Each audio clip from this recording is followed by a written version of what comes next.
লি তার ছেলের হাত থেকে সেই রকেটটা নিয়ে সেটির ব্যাটারি খুলে ফেলে এবং টেবিলের উপর রেখে দেয়। এরপর তারা সবাই বাড়ির উদ্দেশ্যে রওনা দেয়। কিন্তু বো বারবার সেই রকেটটা সাথে নেওয়ার জন্য জেদ করছিল, তাই রিগেন চুপি চুপি সেই ব্যাটারিহীন রকেটটি বউয়ের হাতে ধরিয়ে দেয় এবং স্টোর থেকে বেরিয়ে আসে। ঠিক তখনই বো টেবিলের ওপর রাখা ব্যাটারিগুলো তুলে নেয়। এরপর তারা চারজন বাড়ির দিকে এগোতে থাকে। আমরা দেখতে পাই একসময় কোলাহলপূর্ণ এই শহরটি এখন পুরোপুরি জনশূন্য এবং নিস্তব্ধ। পশু পাখির ডাকও সেখানে শোনা যায় না। সারা বিশ্বে এখন খুব কম মানুষই জীবিত আছে, যাদের মধ্যে এই পরিবারটিও অন্যতম। আমরা দেখতে পাই তারা রাস্তা দিয়ে লাইন করে বালু বিছিয়ে রেখেছে এবং সেই বালুর ওপর খালি পায়ে হাঁটছে, যাতে পায়ের কোনো শব্দ না হয়। তাদের পেছনে বো হাঁটছিল, যে রকেটটি পেয়ে খুব খুশি ছিল। হঠাৎ বো রকেটে ব্যাটারি লাগিয়ে সেটি চালু করে দেয়। রকেট থেকে মিউজিক বাজতে শুরু করে। রিগান কানে শুনতে পায় না, তাই সে বুঝতে পারেনি, কিন্তু লি এবং এভেলিন শব্দ শুনেই আতঙ্কিত হয়ে পড়ে। ঠিক তখনই গভীর জঙ্গল থেকে একটি ভয়ঙ্কর দানব প্রচণ্ড গতিতে বউয়ের দিকে ধেয়ে আসে। লি দৌড়ে গিয়েও শেষ রক্ষা করতে পারে না। দানবটি বউকে ছিনিয়ে নিয়ে যায়। 1 বছর পরের দৃশ্যে দেখা যায় লি এবং তার পরিবার এই প্রতিকূল পরিস্থিতির সাথে মানিয়ে নিয়েছে। লি বাড়িতে একটি রিসার্চ রুম বানিয়েছে এবং সেই দানবদের ওপর গবেষণা করে তাদের সম্পর্কে বিস্তারিত তথ্য সংগ্রহ করেছে। দানবগুলো চোখে দেখতে পায় না, কিন্তু তাদের শ্রবণ শক্তি অত্যন্ত প্রবল। তারা কয়েক কিলোমিটার দূর থেকেও সামান্যতম শব্দ শনাক্ত করতে পারে।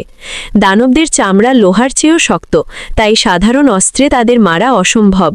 লি জানতে পেরেছে যে তাদের এলাকায় মোট 3টি দানব রয়েছে। লি পুরো বাড়িতে সিসিটিভি ক্যামেরা বসিয়েছে এবং যাতায়াতের পথে বিশেষ চিহ্ন দিয়েছে, যাতে পায়ের শব্দ না হয়। সে রেডিওর মাধ্যমে পুরো পৃথিবীতে সাহায্যের সংকেত পাঠানোর চেষ্টা করলেও এখনও কারো সাথে যোগাযোগ করতে পারেনি। এভেলিন এখন গর্ভবতী এবং শীঘ্রই সন্তানের জন্ম দেবেন। নবজাতক কান্নাকাটি করবে এই ভয়ে তারা একটি সাউন্ডপ্রুফ বক্স তৈরি করেছে। এদিকে রিগেন শুনতে না পারার সমস্যাটি তাদের বড় বিপদ হতে পারে ভেবে লি তার জন্য একটি বিশেষ হিয়ারিং অ্যাম্প্লিফায়ার তৈরি করে। প্রথমে রিগেন এটি নিয়ে আশাবাদী না হলেও পরে দেখে যে এটি কাজ করছে। বাইরের জগতের শব্দ শুনতে পেয়ে সে আবেগপ্রবণ হয়ে পড়ে এবং তার ভাইয়ের মৃত্যুর জন্য নিজেকে দোষারোপ করতে থাকে। পরের দিন লি তার ছেলে মার্কাসকে মাছ ধরতে নিয়ে যায়। রিগানও যেতে চাইলেও লি তাকে বাড়িতে থেকে মায়ের খেয়াল রাখতে বলে। এতে রিগান মন খারাপ করে এবং ভাইয়ের কবরের পাশে গিয়ে কাঁদতে থাকে। বাড়িতে এভেলিন একা ছিলেন।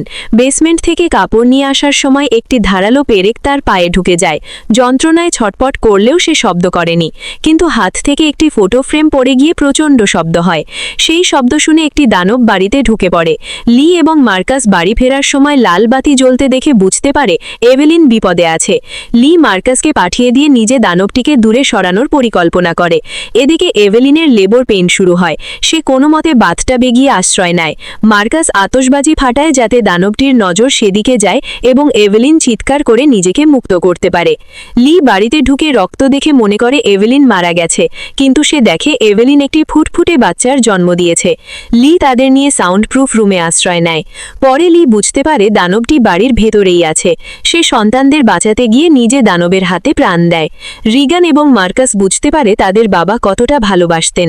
শেষ পর্যায়ে দানবটি তাদের ওপর আক্রমণ করতে এলে রিগানের হিয়ারিং অ্যাম্প্লিফায়ার থেকে একটি বিশেষ ফ্রিকোয়েন্সি বের হতে থাকে, যা দানবটির জন্য অত্যন্ত যন্ত্রণাদায়ক ছিল। রিগান বুঝতে পারে এটাই তাদের দুর্বলতা। সে ফ্রিকোয়েন্সি বাড়িয়ে দিয়ে দানবটিকে দুর্বল করে ফেলে এবং এভেলিন শটগান দিয়ে দানবটিকে মেরে ফেলে। গল্পটি শেষ হয় যখন দেখা যায় আরও দানব তাদের দিকে ধেয়ে আসছে, কিন্তু এখন তারা জানে কিভাবে তাদের মোকাবিলা করতে হবে।